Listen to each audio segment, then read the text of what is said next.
Tak payah beli banyak-banyak beg. Satu beg ni dah boleh pakai untuk semua. Jimat duit.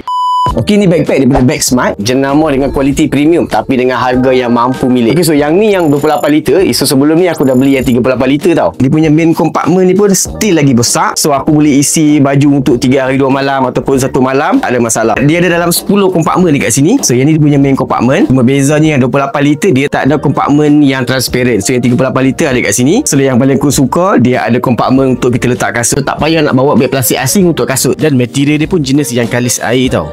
Zip dia jenis yang kualiti. Bila kita buka dan tutup, boleh rasa dia punya smooth tu. Dan bagi aku yang paling penting, jahitan dekat bahagian pemegang ni kan memang kemas lah. Tak risau nak koyak. Di bahagian belakang ni kita boleh letakkan laptop dan juga iPad sehingga 15 inci. Ada kompartmen kecil anti kecurian belakang ni. So kalau yang selalu backpackers, boleh letakkanlah benda-benda penting macam dompet, pasport ke kat sini. Jadi dekat bahagian belakang ni pun agak selesa. Terutamanya dekat bahagian penggalas ni. Beg aku yang agak berat dia pun tak rasa sakit bau sangat. So overall beg daripada Bag Smart ni memang aku sangat-sangat puas hati pakai. Terutamanya dekat kompartmen dia yang banyak dan kualiti material yang dia pakai. Memang standing dengan beg-beg yang harga 3-400 ke atas tau. Dan warna-warna dia pun cepat sold out tau. So cepat pilih saiz dekat link yang dah disediakan.